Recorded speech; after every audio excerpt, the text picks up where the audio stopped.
할렐루야. 새벽마다 성경 한 장씩 강해해 나가는데 지금 계속되는 장면이 사무엘상 차례가 26장입니다. 사무엘상 새벽에 계속 참여하시는 분들은 기억하시겠지만 엘리 제사장으로 시작이 돼서 사무엘이 출생한 그 이후에 왕을 달라는 이스라엘 백성들에게 하나님께서 사울을 왕으로 세우시고 이후에 사울이 다윗에게 결국에는 왕권을 넘기게 되는 것으로 사무엘상이 결론을 내립니다. 오늘 26장 말씀은 한마디로 1절부터 20 마지막 25절까지지요. 25절까지 봉독이 못된 것은 여러분들이 개인적으로 꼭 읽어보시고, 제목을 말씀드린다면 사울의 삶은 반칙이었다. 그런데 반칙 속에서 다윗은 원칙 따라 살았다. 이 말씀을 하고 있다. 대단히 중요한 말씀이에요. 사울이 반칙하면 우선은 대단히 좋습니다. 잘 됩니다. 다른 사람 모릅니다. 그런데 다윗은 원칙대로 하다가 손가락질 받고 비난받고 드디어는 쫓겨다닙니다. 우리가 인생을 살다 보면 이럴 때가 있습니다. 문제가 일어날 때 있잖아요. 어려움이 올 때 있잖아요. 이럴 때 어떻게 해결합니까, 여러분? 대부분의 사람들은 한 3가지 현상으로 해결을 합니다. 첫째는 슬그머니 문제를 피해버리는 방법. 둘째는 적당히 상대방과 타협하고 손들고 항복하고 좋은 게 좋다. 그러니까 좋은 게 좋은 것으로 하자. 이런 경우가 있습니다. 세 번째는 적극적으로 어려운 문제, 이 문제 앞에 도전합니다. 그래서 이 문제를 해결하는 방법입니다. 이 적극적인 방법, 이것이 우리 신앙인에게는 꼭 필요하다. 때로는 귀찮고 어렵다고 슬그머니 넘어가서 해결하지 못한 문제는 여러분 언젠가는 결정적인 순간에 자신의 발목을 잡고 큰 위기에 끌어들이는 이런 경우가 여러분 경험하신 경우가 혹 있으실 것입니다. 그러니까 문제 만나면 그때마다 반드시 해결해야 된다. 중요한 것은 문제 해결을 어떻게 하느냐가 중요해요. 문제 해결을 여러분 어떻게 해야 됩니까? 첫째는 원칙대로. 문제 해결의 방법은 첫째 원칙대로 해결하는 방법이 성경적인 방법, 올바른 방법, 성도의 방법이다. 그런데 이렇게 해결하려고 하다 보면 참 많은 저항을 받기도 하고 때로는 손해보기도 하고 주변 사람들이 인정하지 않을 때가 있습니다. 그러나 이것이 가장 좋은 해결 방법이다. 우리 성도는 그렇게 아셔야 됩니다. 왜냐하면 하나님께서 이 방법을 원하시기 때문에 그렇습니다.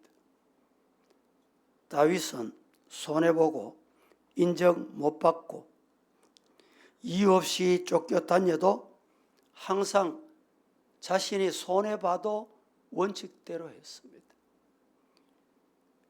결국에는 원칙대로 하면 손해보고 손가락질 받고 힘들지만은 따라해 보실까요? 하나님이 해결하신다. 한 번 더 합니다. 하나님이 손 보신다. 이 말씀을 오늘 본문을 읽으면서 깨달으셔야 돼요. 또 한 가지 방법이 있습니다. 문제가 일어나면 어떻게 하느냐? 첫째는 원칙대로 하는 방법이 있고, 어떤 사람은 임시 방편으로 해결합니다. 성도는 임시 방편으로 해결해서는 안 될 사람입니다. 이런 방법은 문제 해결에 쉽습니다. 힘이 안 듭니다. 아마 이렇게 하다 보면 다른 사람도 그래, 그게 맞다, 그렇게 사는 거야 인생, 세상이 다 그렇잖아, 그게 맞아, 이런 경우가 많다 이 말입니다.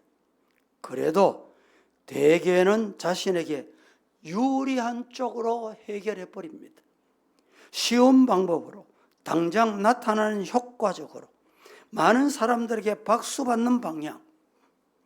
그런데 여러분, 이런 방법은 대개 반칙일 경우가 많습니다. 비성경적인 경우가 많습니다. 비신앙적이고 불신앙적인 경우가 많다 이 말입니다. 처음에는 잘 되는 것 같지만 결국 나쁜 방법이 되고 마는 것입니다. 오늘 성경에 보면 사울은 다윗에 대해서 수많은 반칙을 가합니다. 약속해놓고도 또 반칙해서 위반하고 반칙하는 것을 밥 먹듯이, 떡 먹듯이, 물 먹듯이 그렇게 합니다. 오늘 본문 서론은 바로 이 원칙과 반칙에 관해서 말씀하고 있습니다. 반칙의 사람이었던 사울 왕에 대해서 원칙의 사람인 다윗을 오늘 이 시간에 비교해서 말씀을 드릴 때, 오늘 우리는 반칙의 사람 사울과 같이 인생을 살지 마시고 원칙의 사람 다윗같이 하나님의 손을 의지하는 성도 되시기를 축복합니다. 먼저 사울의 반칙 행위가 어떠했느냐, 이걸 아셔야 됩니다. 바울이 어떻게 반칙했냐, 사울이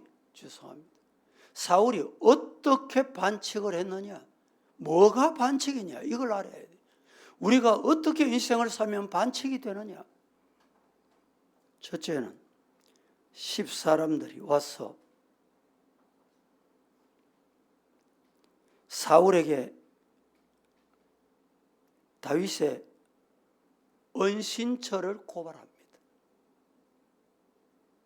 1절에 10사람이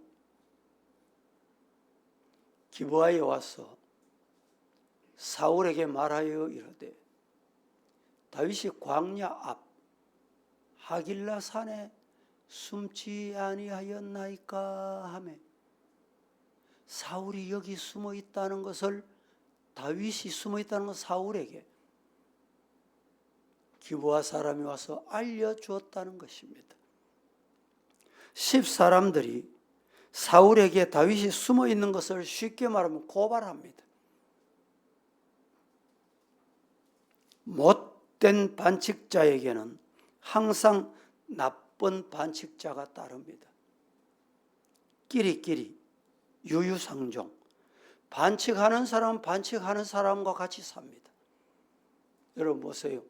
여당을 좋아하는 사람은 여당, 야당이 보면 여당을, 민주주의가 공산주의, 공산주의가 보면 민주주의, 이 끼리끼리인 거예요. 교회도 보면 신앙인은 신앙인 것 같이, 불신앙인은 누구와 어울리는지 알아요? 불신앙인의 사람과 어울립니다. 둘째, 10사람의 고발을 들은 사울은 군대 3,000명을 거느리고 다윗을 추격합니다.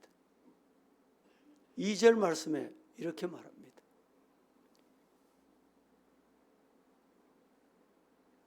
사울이 일어나 10 황무지에서 다윗을 찾으려고 이스라엘에서 택한 사람, 군대를 말합니다.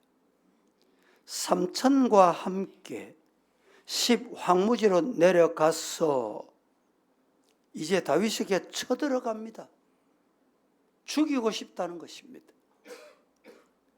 이 일은 사울의 엄연한 반칙 중에도 반칙 행위였습니다.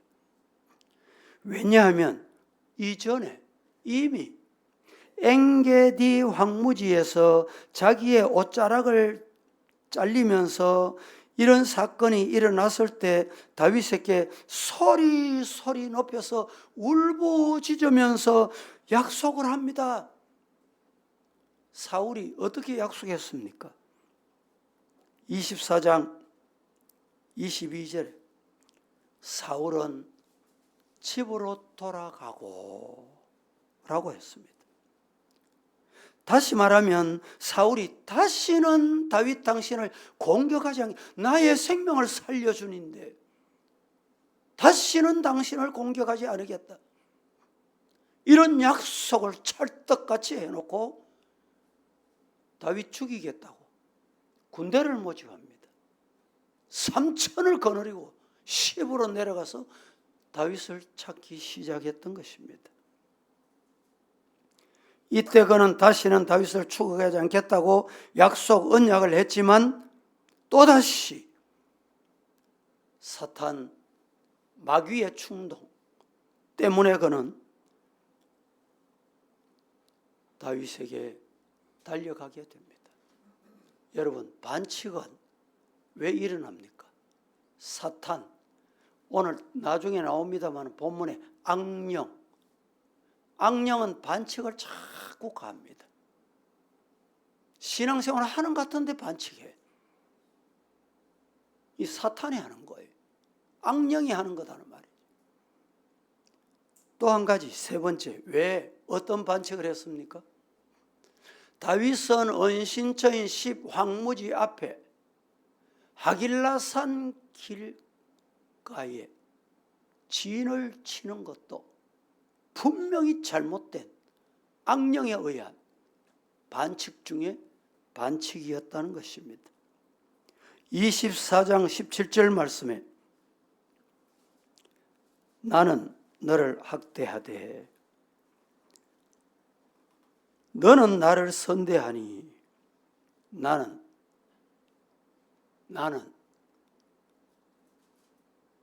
너는 나보다 의롭다, 이렇게 말합니다. 다윗이 내보다 의롭다, 나는 너를 죽이려고 하는데 네가 어찌 나를 선대하노? 너는 의롭다. 누구를 향해서? 다윗을 향해. 그런데 그런 말을 해놓고도 다시 의롭다고 했던 다윗을 죽이려고 덤벼듭니다. 쫓아다닙니다. 의로운 사람을 왜 죽이려고 합니까? 말이 됩니까? 말하고 행동하고 같냐 이 말이지요. 그 앞에 진을 치는 것은 심각한 하나님 앞에 반칙 중에 반칙, 불신앙의 행위였던 것입니다. 진을 친다는 것은 이미 군대를 동원했다는 것 아닙니까?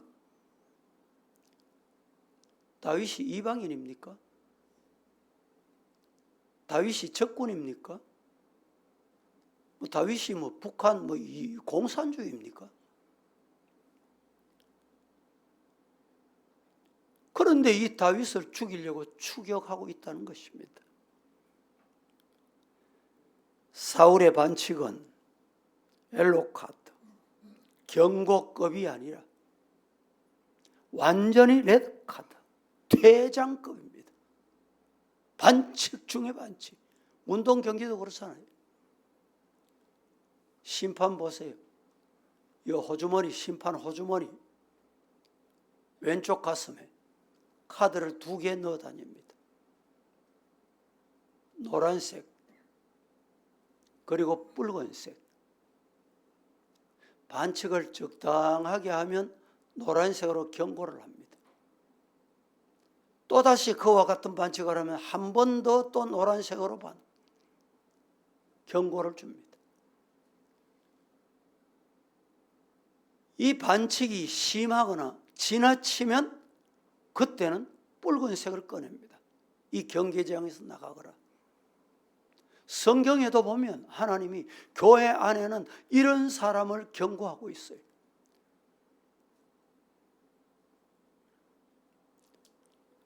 2절과 3절 말씀 우리 같이 한번 합독하겠습니다. 2절, 3절 시작.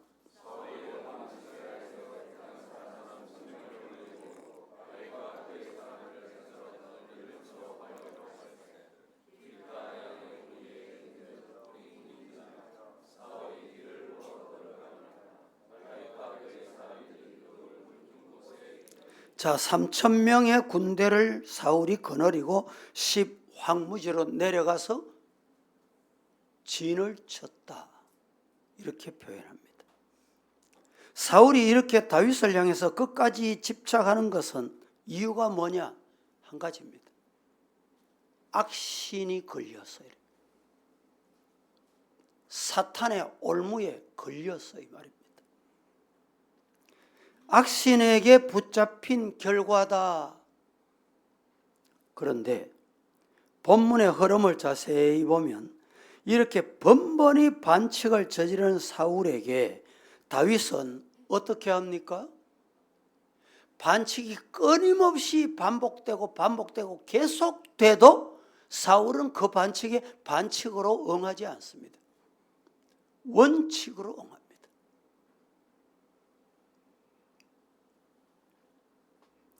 이렇게 보면 참 미련한 것 같이 보이지만 철저한 원칙, 이것이 신앙인이 갈 길입니다.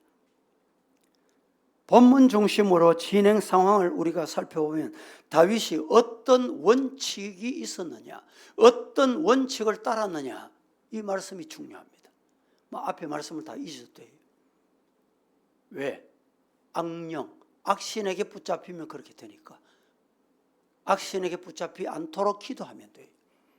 원칙대로 살아야 되는데 이 다윗이 어떻게 원칙대로 살았느냐 이 말입니다. 첫째는 사울이 3천의 군대를 이끌고 와서 진 가운데 깊은 잠에 빠졌다 이렇게 말합니다. 7절 말씀에 다윗과 아비새가 밤에 그 백성에게 나아가 본즉 사울이 진 가운데 누워 뭐 했습니까? 잤다. 누워 자고 이렇게 말합니다.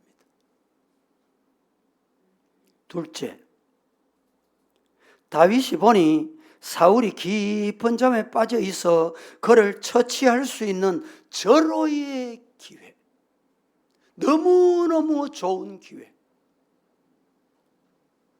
이 기회가 다윗에게 찾아온 것입니다. 8절 말씀에 이렇게 말합니다. 나로 창으로 그를 찔러서 단번에 땅에 꽂게 하소서. 내가 그를 2번 찌를 것 없습니다. 공격할 때 여러분 2번, 3번 해야 되지만 한 번만 하면 끝납니다 이 말입니다. 아비새가 다윗에게 간절히 청할 때 다윗은 그 좋은 찬스를 반칙이라고 생각을 하고 사용하지 않습니다. 세 번째, 다윗은 이번에도 기름 부음 받은 사울을 죽이는 것은 하나님이 허락하시지 않으셨다. 얼마나 신앙적입니까? 내게 유익하고 인간적으로 내가 이길 수 있는 기회입니다. 그런데 그 방법을 사용하지 않았어요. 왜? 사용할 줄 몰랐어입니까? 용기가 없어입니까? 아닙니다. 하나님이 허락하시지 않으셨다. 하나님이 기름 부으셨다는 거예요. 11절에 손을 들어 여호와의 기름 부음 받은 자를 치는 것을 여호와께서 어떻게 하셨어? 검하시나니. 하나님이 허락하시지 않는 것은 내가 할 수 없다. 내가 하나님의 자리에 앉을 수 없다는 거예요.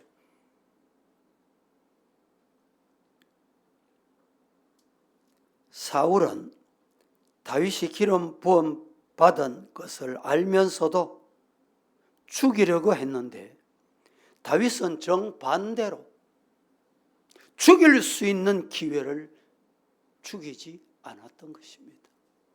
마지막 네 번째, 다윗은 사울의 머리 곁에 있던 창과 물병만 살짝이 가지고 옵니다. 12절에 창과 물병을 가지고 떠나가되 깨든지 보든지 알든지 하는 사람이 아무도 없다. 아무도 없었다 합니다. 만약 그 자리에서 사울을 죽일 수 있었다면 다윗은 고생, 고통, 졸업, 절호의 기회였습니다. 행복의 시간, 좋은 찬스를 얻을 수 있는 그 기회를 하나님이 원하시지 않는다. 하나님이 금하신 일은 내가 할 수 없다. 이것이 다윗의 원칙적인 삶입니다. 그런 상황에서 물병과 창만 가지고 간다는 것은 다윗의 신앙의 원칙을 우리는 보게 됩니다. 인간적으로 도대체 왜 저런 고생하노?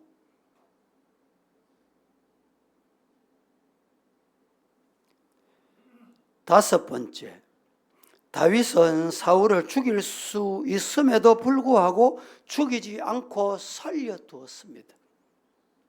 23절 말씀에 여호와께서 오늘날 왕을 내 손에 붙이셨으되 나는 손을 들어 여호와의 기름 부음을 받은 자 치기를 원치 아니하였습니다. 하나님이 하신 일을 내가 해결 안 합니다, 이 뜻입니다. 여러분 어떻습니까? 벌써 2번씩이나 살려주었는데도 그래도 깨닫지 못했던 사울, 마귀의 올무에 잡힌 우매해진 인생, 이런 모습이 아닌가 이 말입니다. 세상에 아무리 우리가 반칙을 행한다 해도 우리는 끝까지 원칙대로, 그 원칙이 뭡니까? 하나님을 두려워하고 말씀대로 가는 것입니다. 하나님의 뜻대로만 되기를 원합니다. 그리고 뭘 합니까? 기도하는 거예요. 이 나라 8.15 광복 79주년입니다. 이제 일제치하에서 고통당했던 분들은 다 세상을 떠나고 놀이에, 여러분 일제치하 도대체 어떠했는지 아는 사람이 점점 사라집니다. 내 땅 다 빼앗기고 내 말 사용하지 못하고 내 이름까지 빼앗기고, 거기서 하나님이 광복을 주셨지만, 해방을 주셨지만 5년 후 6.25라고 하는 잿더미 위에 앉아 고통 중에 있을 때 여러분 초량교회에 모여서 전국에 피난 왔던 목사님 성도들이 나라 살려주세요. 여러분 그 기도가 없었다면, 낙동강 전선이 무너졌다면, 영남이 무너졌다면, 여러분 영남이 최후 보루라는 말이 거기 있습니다. 신앙도 마찬가지예요. 교회가 무너지면 다 무너집니다. 성도가 무너지면 세상 다 무너져요. 지금 동성애 때문에 난립니다. 우리나라도 법을 제정하는 거 보세요. 대법원 보세요. 보수라고 다 보수가 아니에요. 세상 가는 대로 가자는 거예요. 이게 뭡니까? 세상입니다. 여러분, 우리는 비록 힘들고 어려운 시대를 살아가지만 원칙대로, 그 원칙이 뭐냐? 하나님이 말씀하신 대로 살자. 우리 사랑하는 성도들, 지난날 뒤돌아보면 지금까지 지내온 것 하나님의 크신 은혜다. 믿습니까? 정말 그렇습니다. 지금까지 지내온 것 순간순간 개인도 마찬가지입니다. 하나님의 은혜로 이 자리까지 왔습니다. 여러분 가정도 보세요. 하나님께서 눈동자같이 지켜주셔서 이 자리까지 왔습니다. 그 하나님의 은혜를 잊어버리면 안 돼요. 그래서 말씀대로 따라가자는 거예요. 끝까지 말씀 붙잡고 가자는 거예요. 교회도 마찬가지입니다. 여러분, 교회는 공중의 권세 잡은 악의 사탄들이 끊임없이 교회를 무너뜨리고 성도를 끌고 잡아가려고 발부둥하는 시대입니다. 그래서 정신을 차려야 돼요. 늘 제가 말씀을 드리지만 욥 보세요. 욥의 아내가 사탄입니까? 아닙니다. 욥 하나 시험하기 위해서 하나님의 허락을 받았던 사탄은 욥 아내를 사탄 자기의 도구로 사용해 먹은 것입니다. 여러분, 꿈에도 성전 주님의 몸된 교회에서 사탄의 도구가 되는 일이 없도록 깨어 정신을 차려 기도해서 원칙대로 하나님의 사람 쓰임 받기를 예수님 이름으로 축복합니다. 말씀을 마칩니다. 예물 드린 분 소개하고